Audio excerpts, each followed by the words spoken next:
Assalamualaikum warahmatullahi wabarakatuh. Halo semua, jumpa lagi di channel Jobo Tani. Ya, pada hari ini saya akan sharing tentang penyemprotan tanaman cabai pilar. Cabai ini baru disemprot sebanyak 4 kali dan sekarang akan dilakukan penyemprotan yang kelima kalinya.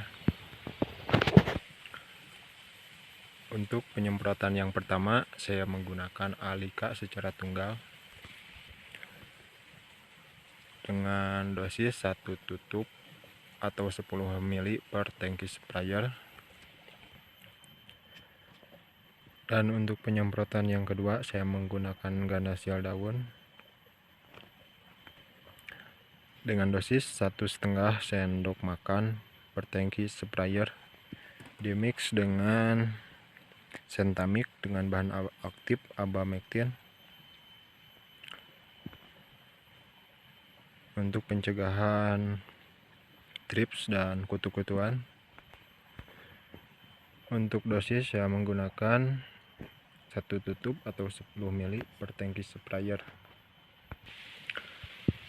Dan untuk penyemprotan yang ketiganya masih sama, cuman saya tambahkan fungisida dengan bahan aktif Mancozeb 80%. Untuk dosis pas penyemprotan yang ketiga, ini saya gunakan 1 sendok makan per tangki sprayer. Dan untuk penyemprotan yang keempat masih sama, 3 bahan ini digabung.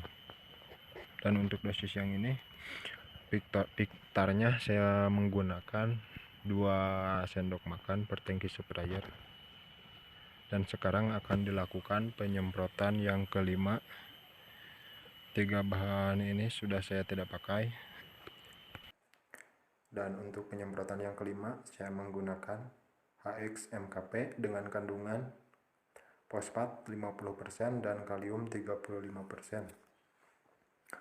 Untuk dosis saya gunakan 2 sendok makan per tangki sprayer 18 liter. Tujuan pemberian pupuk ini untuk mencegah kerontokan pangkal bunga atau pangkal buah agar tidak rontok dan akan menguatkan batang tanaman.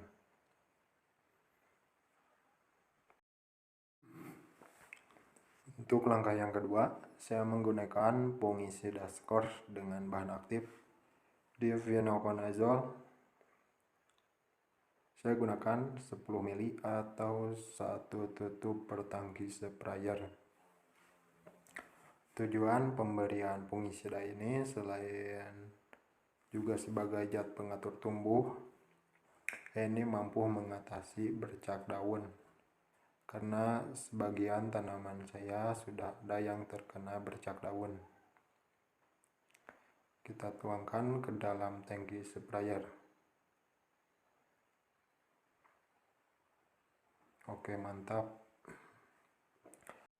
Dan untuk langkah yang terakhir, saya menggunakan confidor cair dengan bahan aktif imidacloprid. Saya gunakan 0,8 atau 1 tutup kurang sedikit. Tujuan pemberian insektisida ini untuk pencegahan keriting daun yang disebabkan oleh trips dan juga kutu kebul. Apabila tanaman kita dihisap oleh trips atau kutu kebul, itu akan menyebabkan keriting atau terkena Gemini virus seperti virus kuning. Kalau sudah kuning itu tidak bisa diobati. Untuk penyemprotan pestisida sistemik harus dilakukan pagi atau sore hari. Karena kalau siang hari dilakukan penyemprotan, stomata atau mulut daun itu akan tertutup, sehingga pestisida yang kita berikan tidak akan mampu untuk diserap oleh tanaman. Oke sobat, sekian dulu untuk videonya, mudah-mudahan bisa bermanfaat. Assalamualaikum warahmatullahi wabarakatuh.